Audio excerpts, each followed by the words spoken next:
Okay, Michael Dillon from Meyers Printing. How are you, sir? I'm doing well, Kevin. Thanks for having me.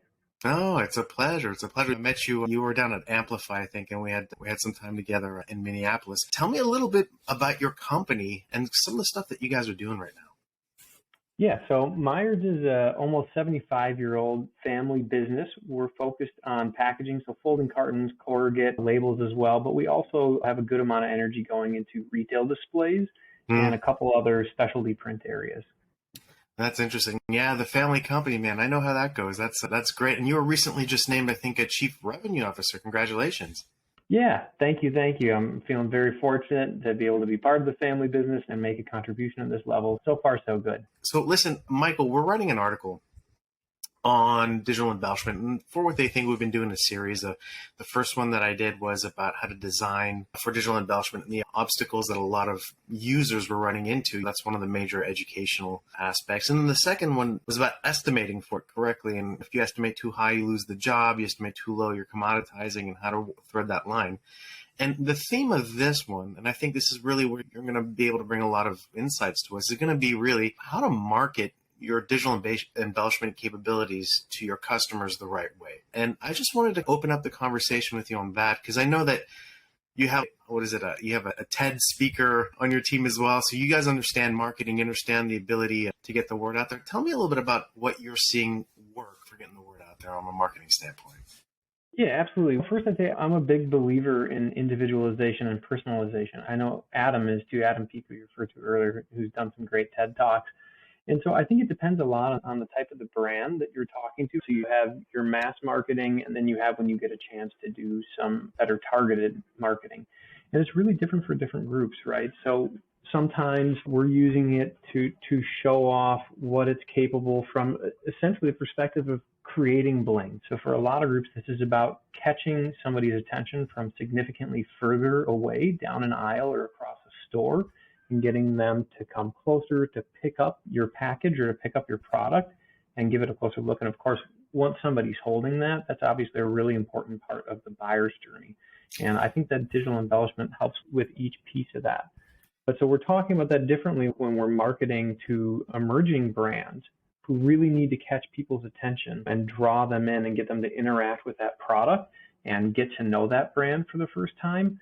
Then we're talking with established players who might have a particular product that they want to highlight, especially if they're, say, entering a premium space. To me, it's really about providing something that's experience. And I know when we talk about that, a lot of times people are thinking about being out and about in the world. You're out doing things. Well, one of those things that people are out doing is shopping, right? And sometimes you're doing that on a regular daily basis, but you have a chance to create a unique experience between your brand and that person who might even be in a retailer for a different reason and get them to have their first experience with your brand or a new product.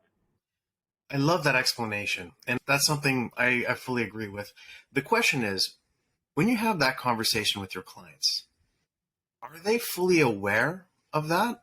Or is a lot of it saying, walk them through the process of using embellishments and digital embellishments and what that can mean for them? Because we just had this conversation earlier offline about Label Expo and how everything there is embellished. And we don't know if it's the buyers themselves who understand the value of embellishments or if it's the label printers who know how to push it. But tell me about that discussion that you have with your clients when you're in that meeting room and you're pitching them on embellishments.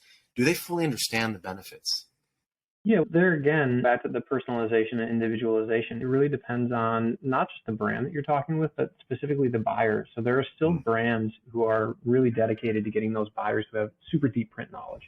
So in that case, we're talking less about what it means to have a foil and more about what it means to have that sculpted, as they call it, foil, where there's a lot more texture and a lot more tactileness to the file to the foil that you can get off of a lot of these digital embellishment machines. But that level of nuanced discussion is the type we have when we're dealing with a brand who's dedicated to very experienced buyers. They're understanding the value of catching somebody's attention.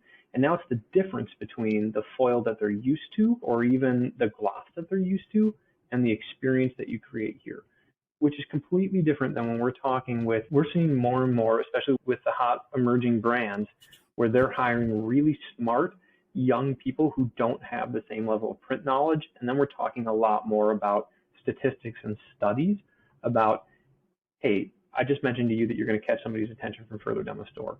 What do I mean by that? Let's look at some data and talk about how much more likely you are to catch somebody's attention from how much further away you are, how much more likely they are to pick something up. So in both cases, we're getting deep into it. It's just like, what are you getting deep into? Is it the concept of why this delivers, or is it the difference between this and what they're used to seeing in other types of embellishment? That's really interesting. I think one of the issues with digital embellishment out there is that, and I think this is probably good for embellishments, period, there's a true lack of real hard data of the actual results that it has in the field, because the brands don't want to share that with their printers. Is that something that you guys are able to get from your clients, or is a lot of it having just to track like reorder rates? If they order once with embellishment, 80% of the time after that, they'll reorder with embellishments.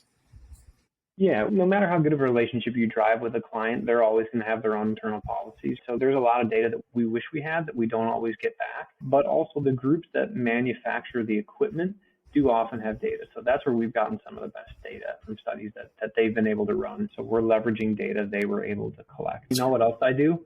What do you do? I bring something that's really nicely embellished to the meeting, and I set it down on the table, and I don't mention it. And then once we're getting into it, I mention how many times they've looked down at it since I set it down.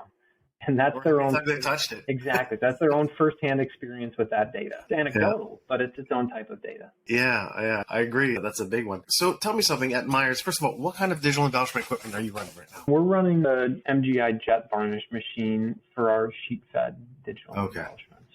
How long have you been in that game? How long have you had the machine? I think just over a year now. Have you gone through some changes in the way that you're marketing in that 1 year span of experience that maybe if you were looking back, you're like, oh man, I wish I would have done it this way, not that way. Is there any like lessons learned in that 1 year that kind of stuck with you? I would say just spending time out in a store, getting familiar with who's already using gloss, who's already using foils, and thinking about how would this be different? Because you're probably going to come across times where somebody has embossed their packaging and then they've gone back over to add something on top of it. And that, of course, can be a one-step process. And a lot of times what I think you might find is a smaller brand who could be paying a pretty steep rate to have a relatively limited number of packages that are made this way through traditional who don't yet know about digital embellishment. So I think that's something important. And again, you got to separate who this is a fit for. If you're talking about a very earthy health and cosmetics brand, this is not going to be the same kind of a fit, or at least not used in the same way as when you're talking about ultra high-end cosmetics or a food or even a sports and outdoors company. They all have different ways that this is going to apply to them. And that's something where with time and some trial and error and spending time out in stores looking at what's going on, you kind of learn how to better tailor that to these different audiences. That's great. So do you market this under your own brand? Have you created like your own side brand that kind of talks about this? Or are you just saying digital embellishment? Or how are you referring to this when you're talking with your clients? Yeah, we're just talking about it as digital embellishment. It's really tempting to create our own branded offering in that space. And I think one of the things for us is that our clients all treat us as trusted advisors. So it's a delicate exercise for us to make sure that they understand really what we're bringing to bear, what is unique to us. We have a lot of things that we end up having patented that are truly unique to us as a business at Meyers. And this is one of those things where we haven't made our own machine. We haven't created our own patented processes. So there's a lot for us to work through before we would end up creating a brand name for that for us. But there again, every company is different and every brand is different. And I imagine branding that has been a really beneficial thing for a lot of printers. So I'll tell you the truth. It's a mea culpa. I went around for the past 12 years telling everybody to do that, saying, hey, listen, here's what you do. Come up with a really cool name, put your name in there, copyright it. And when it shows up in the bid, it has to go to you. And it made sense at the time. What I'm realizing is that by pushing that line for the past 10, 12 years, it may have cause some sort of confusion at the brand or at the agency level because they have 20 different names for the same thing. And so on one hand, it was beneficial for the printer, but then as we're trying to grow the pie, that's what we're trying to do at Tactif, is grow the digital embellishment pie by making this go mainstream. That's really one of the questions I ask myself. I go, maybe we confuse the market. So the fact that you're marketing it as digital embellishment may actually make it much clearer in terms of what you're bringing instead of a very specific brand name that you're bringing to it. So I don't know. I think that's a good exercise to run through. But I think if you look at your average print buyer, Just rate them for me, 1 to 10. 1 being like, I have no idea what digital embellishment is, and 10 is, yeah, I do this all day long.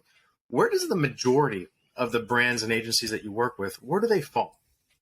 I think mostly between 3 and 5. When you're talking about the manufacturing world, a technology that's existed for 5, 6, 7 years, that's brand new to most of the print world, to most of the packaging world. Most of them are going to fall between 3 and 5. You always have your edge use cases. That's optimistic. I think everybody else was between 2 and 3. So that means that there's room to grow. This is positive. I mean, if we're at a 2 right now, and if we can get to a 3, to a 4, to a 5 in the next year or 2 years, I think it'll be interesting to see how the market adapts with ongoing education. And speaking of education, do you agree that a big part of growing this pie is educating your brands, your buyers, and the designers as well? Yeah, there's a lot of education to happen in doing this because, again, most printers aren't 3-year-old companies, right? So they're not used to learning everything from scratch. A lot of what they're doing, they're very good at. It's a very refined process they've been doing for a long time. So you have an internal team that's probably going to have a decent amount to learn. You're going to have designers, where I can tell you we went through a process and the team made amazing stuff. Just really cool ways to leverage this machine to make beautiful print. But it took a lot of trial and error to get to the point where it was like, all right, that's it, right? That's what we've been searching for. That didn't happen the first time. And I think that was a bit of interplay between both our design team and our operators.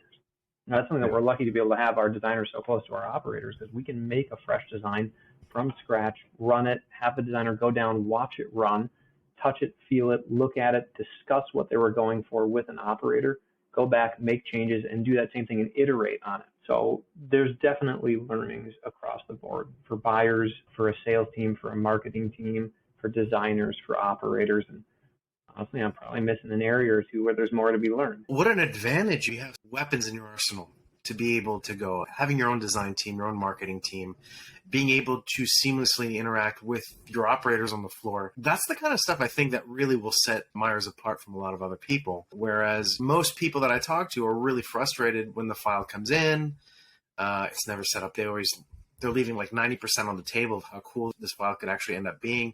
By being able to offer that as a service, you guys are probably not only being able to do the files right the first time and saving time and making some money on the design, but probably getting so much more out of the machine because you know where to push and where to pull. Yeah, thank you. I think here again, you just want to know everybody that you're working with as well as you can. And this is part of what we do here is push boundaries.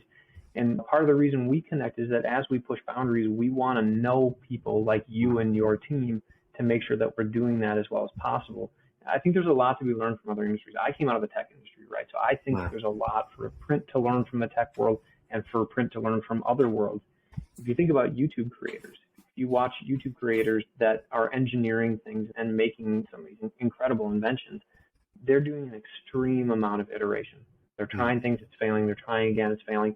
And they're coming up for air in the middle and looking for help on, hey, how did other people do these things? So if your printer, if your packaging provider is a keep it simple, but it will be very low cost, highly cost effective kind of printer, keep that in mind as you go to work on this. Same thing with your design team, right? So if you're going to be trying something new and trying to get creative, you want to be working with designers, manufacturers, and others where this is their gig. Even then, when this is our gig, even we ended up wanting to connect with groups like your team at Tactiful. So it's just something, it's a part of doing something new and creative. I love it. You're approaching this the right way. You're approaching this in a fresh way. And I think this is the correct way. If you were to say, all right, who should be responsible for teaching your end users, your customers, the brands, the designers? Do you think it's their responsibility to go out and get this knowledge? Do you think it's your responsibility as their printer? Do you think it's the manufacturer of the equipment? Who should be going out there to grow the educational part, to grow the digital embellishment pie? Responsibility is an interesting word there. And I think it just comes down to what are the outcomes that you want to achieve. When we saw these machines and saw what they were capable of, we knew that we wanted to be able to bring that to brands and help them understand how they could do things they weren't yet doing. So in that case, it's really on us. At the same point, though, it took the people who create these machines, MGI and others, to be in a position to be able to explain to us, this is out here and this is why it's different from what you're doing today. So everybody has their own part to play in that. And then some brands are just not in the position to have people out exploring whatever. They're growing extremely fast. They're flying by the seat of their pants. This is part of the startup gig, or even a fast growth gig if you're not at a startup. It's a different position to be in than some brands that hire very seasoned print experts, and enough of them to have some of them know that it's their job to be going out and learning about these things. So I think everybody has a role to play in it. And if you want to bring something creative and new to brands, whether you're a consultancy or a manufacturer or a design agency, then it's on you. Because if you want to bring new things, you're going to have to help them understand the impact it's going to have and why they should explore it. That's a great answer. So last question before I let you go. Michael, you say you come from the tech industry. I think one of the big challenges is that right now there doesn't seem to be a very easy way to design and pre-visualize and estimate and buy embellishments, period, on a web-to-print type of environment. Is that something that you feel once something like that comes out will make a big dent in terms of the market demand? Or do you think what we have today is sufficient? How do you see that part of the market growing? Everybody likes things to be easier. People love things to be easier. So this is part of why Amazon is sometimes able to charge a nice price premium, because they're very easy to work with. So this is something that I know Adam on our team is very focused on. He talks a lot about friction. What does friction look like for us internally? What does friction look like for a buyer? So yeah, of course, the easier these things are to buy, the better. And what I would say to everybody else in the meantime is that lots of things are double-edged swords, and certainly anything that's difficult, if there's value there, which there of course is in digital embellishments, everything that's difficult right now is equally an opportunity. It's just a question of whether or not you want to do the hard work to get where things should be, whether that's internally estimating or externally pricing, because those don't actually always need to be coupled. So when you have a buyer who's really understanding the value of this and the impact it has on your brand, the better you know about why that matters to their brand, the difference it'll make in how they're able to connect with their own consumers, the greater you can decouple those things. And is that complicated? Yeah, of course it is. But that's where the opportunity is then. If it was easy, everybody would do it. I love this conversation, Michael. This has been very eye-opening for me. I think Meyers is continuing to pave the road for the industry, and I think you guys sound like somebody I would like to do business with. So thank you very much, Michael. Really fantastic discussion. Meyers, how do I get to your website, Michael? We'll put a link in this video, but it's just Meyers.com, Meyers.com. Very good. Thanks again, Michael. Yeah, thank you for your time, Kevin. Appreciate it.